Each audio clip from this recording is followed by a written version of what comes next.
तो बराबरी करनी है ना अपना, कि टाइम टेबल टाइम से चलता रहे। कल मैंने आपकी क्लास कैंसिल की थी ना भाई, तो वही क्लास के लिए आज ले ली मैंने, ताकि किसी को कोई समस्या नहीं हो, कोई ये ना सोचे यार हमारा सिलेबस पीछे चल रहा है, सर ने सडनली क्लास कैंसिल कर दी। ऐसा नहीं, ऐसा ना लगे, सर ने क्लास कैंसिल करी तो वीक में रिकवर भी करी, है ना। चलो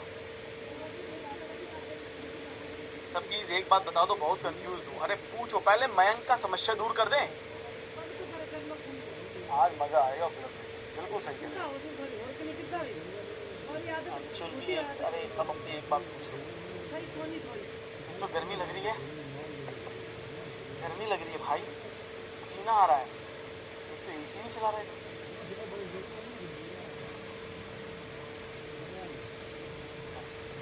गर्मी लग रही है भाई, यहाँ तो पसीना आ रहा है।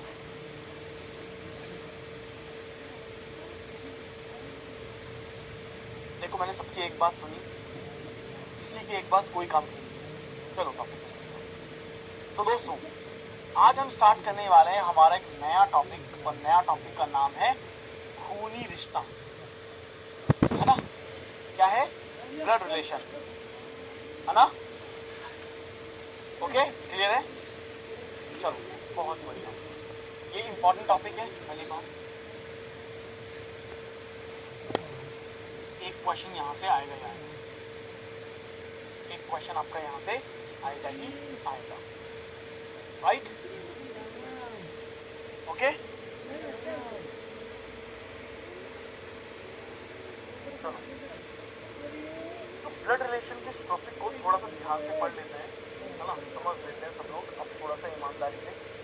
मैं इसके बेसिक को कवर कराऊंगा, और प्लीज़ मैं आपसे रिक्वेस्ट कर रहा हूँ सभी बच्चों से, सभी मेरे भाइयों से, मेरी बहनों से, है ना, कोई भी बैठे हैं अगर क्लास में, उन सब से वही रिक्वेस्ट कर रहा हूँ जो मैं आपसे कह रहा हूँ।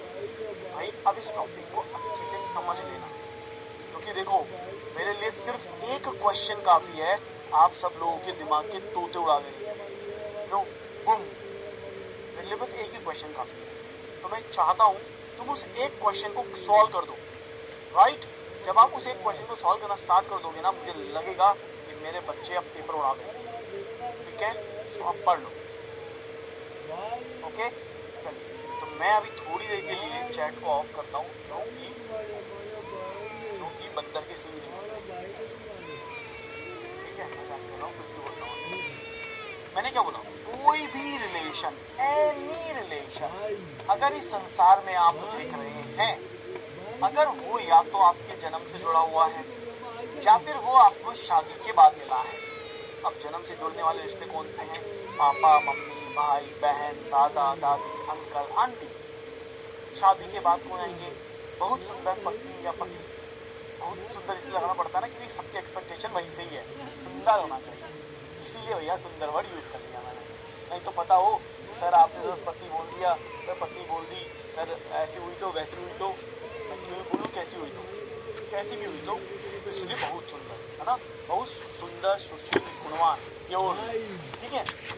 तो जो शादी के बाद के रिश्ते होंगे वो ये होंगे, या फिर आपके साला के रिश्ते होंगे, साली के रिश्ते होंगे, जिसे सिस्टर इन लॉ और ब्रदर इन लॉ बोलते हैं, या फिर सास और ससुर के रिश्ते होंगे, जिसे आप बोलते हैं फादर इन लॉ और मदर इन लॉ, राइट? तो हम ये बोलते हैं कि हमारे पास इस वर्ल्ड में जो जितने भी रिश्ते होते हैं वो दो तरीके से जुड़ते हैं, या तो वो हमारे से जन्म से जुड़ेंगे, या फिर वो शादी के बाद से जुड़ेंगे। बस दोस्ती का रिश्ता ऐसा होता है ना, तो कोई कनेक्शन नहीं है किसी भी इस तरह से, वो डायरेक्टली कनेक्ट हो जाता है और किसी से भी कनेक्ट हो जाता है। और एक और रिश्ता है जो आजकल बड़ा ही प्रचलन में, बॉयफ्रेंड गर्लफ्रेंड वाला, वो भी किसी से भी कनेक्ट हो जाता है ना, उसका कहीं कोई जरूरत नहीं है, कहीं कुछ कनेक्शन नहीं, ठीक है? पर हमारे काम का वो रिश्ता भी नहीं, ठीक है? देवियों सज्जनों, अब आगे बढ़ते हैं। तो जो जन्म से रिश्ते होते हैं वो मैंने आपको बता दी कि सारे के सारे रिश्ते जन्म से जुड़े हुए होते हैं, और जो मैंने आपको बता दिया कि मैरिज से कनेक्टेड होते हैं, वो सारे के सारे रिश्ते आपके मैरिज से कनेक्टेड होते हैं। तो चलिए हम यहाँ पे बात करते हैं, टोटल 3 तरह के क्वेश्चन आपके एग्जाम में आएंगे। एक क्वेश्चन आएगा जिसके अंदर की मान लो कोई 2 लोग हैं जो डायलॉग बाजी कर रहे हैं, या उनके बीच में कोई इसी तरह कन्वर्सेशन हो रहा है, या कोई व्यक्ति किसी व्यक्ति की तरफ या किसी फोटो की तरफ इशारा करके कोई बात कह रहा है। क्लियर है बात? राइट, बात समझ में आ गई? बात समझ में आ गई सबको? दूसरा, बेस्ड ऑन शॉर्ट पजल, जिसमें 2-3 लाइन का एक पजल होता है और उसके अकॉर्डिंग वो क्वेश्चन सॉल्व होता है। सर एक डाउट सॉल्व कर दो, क्या आप पहले भी क्लास दे चुके हो? हाँ दे चुका हूँ, 1 घंटे पहले भी दिया था, परसों भी दिया था, उससे पहले भी दिया था।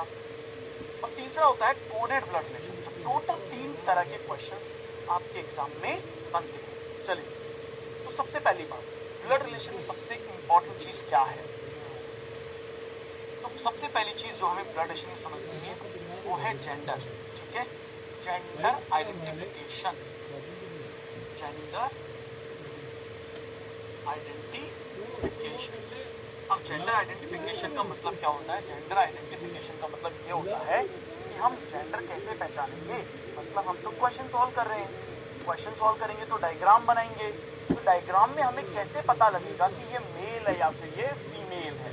राइट, तो हम यहाँ पे क्या करेंगे, जो भी आपके मेल कैंडिडेट्स होते हैं उसे हम प्लस के साइन से इंडिकेट करेंगे।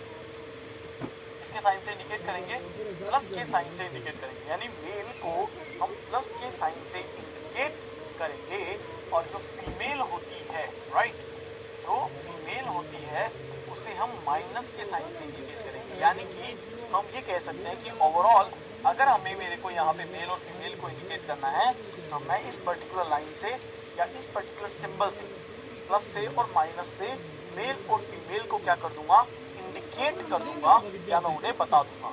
Is that clear? बात समझ में आ गई? सेकेंड चीज देखो, अब आता है मैरिड कपल को इंडिकेट करना। ठीक है, मैरिड कपल को इंडिकेट करना। अब मैरिड कपल को कैसे इंडिकेट करेंगे भाई? क्योंकि मैरिड कपल के लिए हमें क्या चाहिए? So you mean that females are always negative? That's not my mean.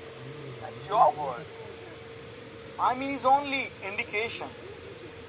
You can think, you can understand whatever you want. So